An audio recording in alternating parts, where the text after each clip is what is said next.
तुम लोग अंदर आए कैसे? खिड़की से। और अगर तुम्हें एतराज है तो हम इसे भी बंद कर देते हैं।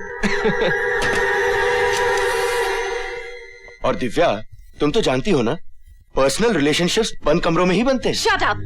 तुम लोग उन बेशर्म लोगों में से हो जिनके दिल में किसी के लिए भी इज्जत नहीं। इज्जत? सबकी इज्जत करेंगे तो लूटेंगे किसकी?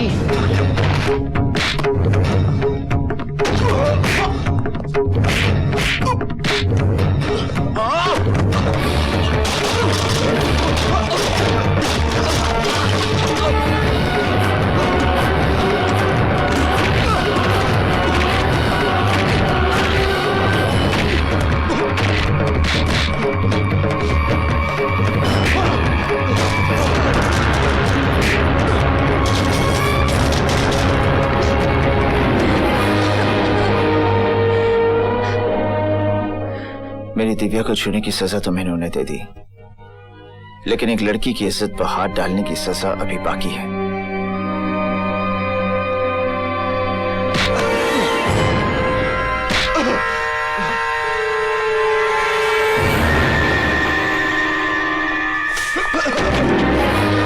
सर, ये जलील और घटिया हरकत करने वाले वो लड़के हैं जिन्हें स्टूडेंट्स कहते हुए शर्म से गर्दन झुक जाती है।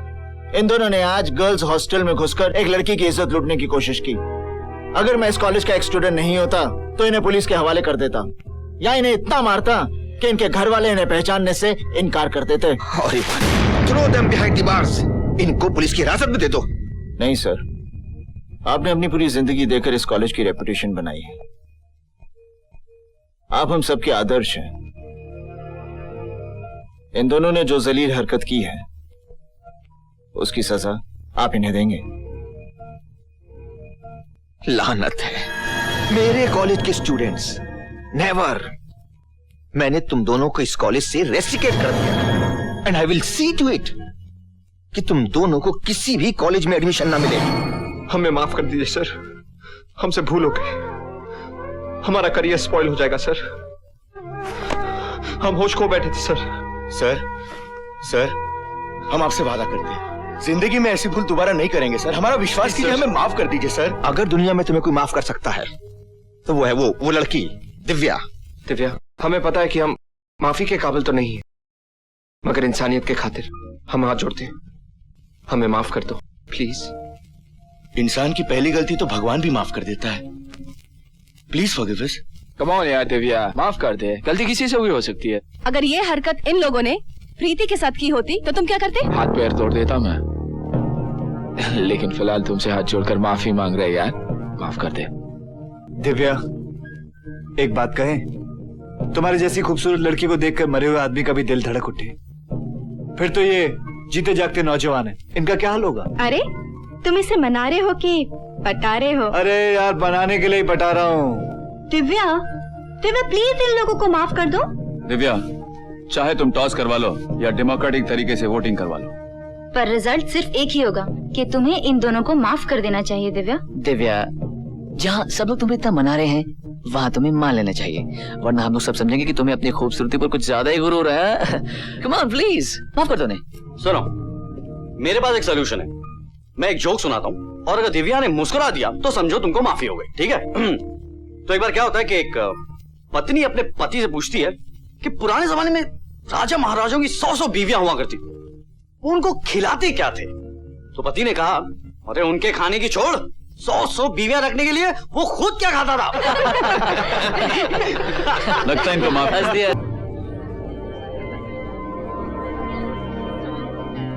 हम लोग जिंदगी भर दूसरों की शादी में नाचते रहेंगे या वो दिन भी आएगा जब दूसरे हमारी शादी में नाचेंगे?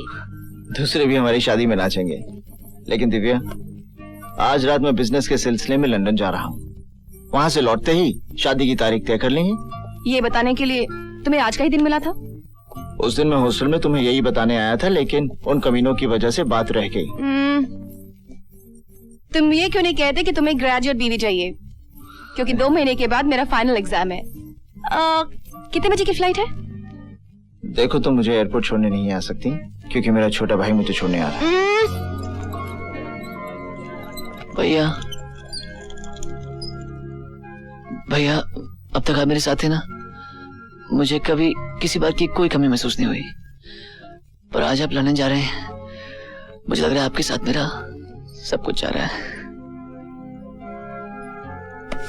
विवेक, तू छोटा है ना, इसलिए तू अपने दिल की बात कह सकता है। देख, मैं कुछ महीनों में ही तो वापस आ जाऊंगा। विवेक, मेरी गैर हाजिरी में खूब दिल लगा के पढ़ना।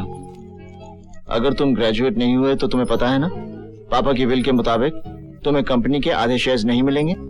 आप ऐसी बात इसलिए करो ना भैया, क्योंकि मैं आपका सौतेला भाई हूँ। विवेक, क्या कहा तुमने? सौतेला? खबरदार अगर तुमने दोबारा ये लफ्ज अपनी जुबान पर लाया तो। सॉरी भैया, आइंदा ये शब्द जुबान पर कभी नहीं लाऊंगा।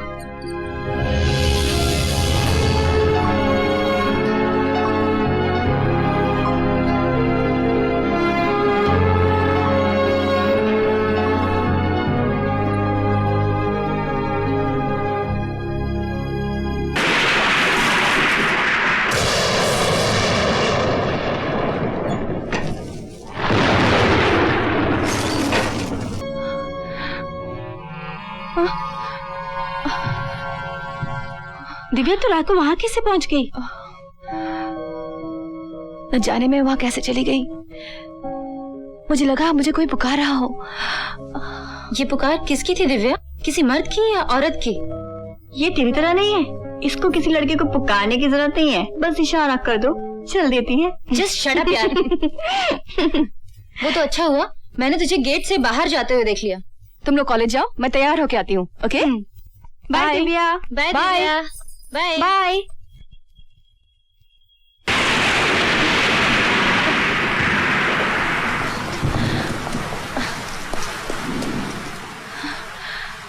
वसुंधरा, मैं आऊं? वसुंधरा, मैं आऊं? वसुंधरा, मैं आऊं? वसुंधरा, मैं आऊं? तुम क्या समझते हो?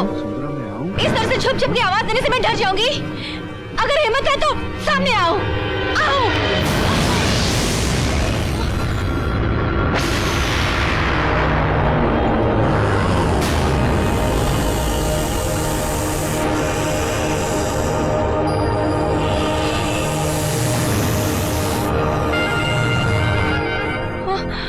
मैं यहाँ सदियों से तुम्हारा इंतजार कर रहा हूँ। मुझे तुम्हारी कोई बात नहीं सुननी। इसमें तुम्हारा कोई कसूर नहीं है। हर नए जन्म में इंसान अपने पिछले जन्म को भूल जाता है। उन रिश्तों की खातिर तो रुक जाओ जो सदियों से तुम्हारे और मेरे बीच है। ना मैंने सदियां देखी है और ना ही तुम्हारे और मेरे बीच कोई रिश्ता है। तो फिर मेरे गीत की आवाज सुनकर बेसुध होकर यहाँ क्यों चली आई? तुम्हारी आत्मा जानती है कि तुम्हारे और मेरे बीच एक अटूट संबंध है वसुंधरा। कौन वसुंधरा? मेरा नाम दिव्या है। इस जन्म में तुम्हारा नाम जो भी हो, लेकिन तुम्हारा असली नाम वसुंधरा है और मेरा कपिल। हम दोनों एक ही यूनि में थे। मैं एक नाग हूं और तुम मेरी प्रेमिका थी। सांप और मेरा प्रेमी? हाँ वसुंधरा, हाँ। तुम में और मुझ में सिर्फ एक ही अंतर था कि उस जन्म में मैं एक इच्छाधारी नाग था और तुम्हारे जीवन के 100 वर्ष पूरे होने के बाद तुम एक इच्छाधारी नागिन बनने वाली थी। इच्छाधारी नागिन? मुझे तो कुछ समझ में नहीं आ रहा। तुम्हें सब कुछ समझ आ जाएगा वसुंधरा। मेरे नाग बनते ही मेरे माथे पे जो मणि होगी उसे उठा के अपनी जबान से छू लेना। उसके बाद तुम्हें सब कुछ याद आ जाएगा।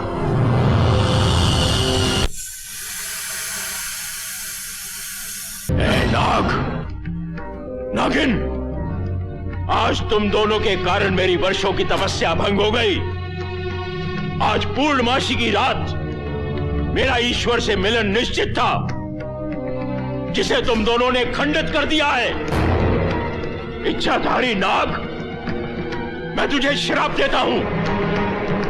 जिस नागिन से तू अपने प्राणों से भी अधिक प्रेम करता है, आज सूर्यास्त के समय उसकी मृत्यु हो जाएगी।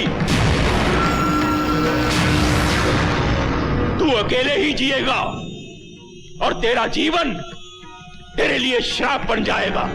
हमें क्षमा कर दीजिए महाराज।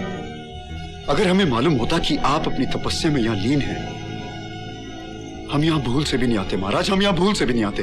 यह भूल नहीं, अपराध है और अपराधी को दंड मिलना निश्चित है। केवल दंड। हमें ऐसा दंड मत दीजिए महाराज। आप साधु हैं, कृपा और क्षमा करना आपका स्वभाव है। हम पर दया कीजिए और हमें क्षमा कर दीजिए महाराज। असंभव। जिस तरह धनुष से निकला हुआ बाण वापस नहीं आ सकता, जिस तरह चिता जलने के बाद मनुष्य जीवित नहीं हो सकता, उसी तरह से मेरा दिया हुआ श्राप भी वापस नहीं लौट सकता। हम दोनों एक दूसरे के बिना नहीं जी सकते। प्रेम में तो ईश्वर का वास होता है। हमें एक दूसरे से अलग मत कीजिए महाराज, हमें एक दूसरे से अलग मत कीजिए। अनजाने में जो हमसे भूल हो गई है उसके लिए हमें क्षमा कर दीजिए महाराज, पर हम एक दूसरे के बिना जीवित नहीं रह सकते। इस तपस्वी का श्राप अटल है, अटल है, अटल है। स्वयं ब्रह्मा, विष्णु और महेश भी इस तपस्वी के श्राप को नहीं बदल सकते। नहीं महाराज नहीं, अगर आपका श्राप अटल है तो हम भी निर्णय ले चुके हैं कि या तो आप हमें क्षमा करेंगे या फिर इन पत्थरों पे अपना माथा पटक पटक कर हम अपने प्राण दे देंगे। महाराज हमें माफ कर दीजिए। अपना श्राप तो मैं वापस नहीं ले सकता, परंतु तुम्हें एक मार्ग दिखा सकता हूं, लेकिन वो मार्ग बहुत कठिन है। मैं संसार के किसी भी मार्ग पे चलने के लिए तैयार हूं महाराज।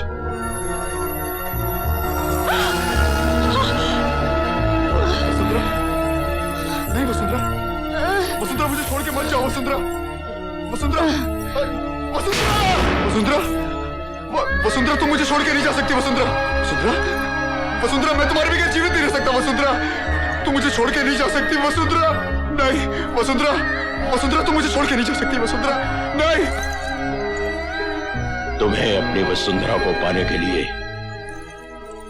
बहुत लंबी प्रतीक्षा करनी पड़ेगी बालक। मैं अपनी वसुंधरा को पाने के लिए सदियों प्रतीक्षा कर सकता हूं।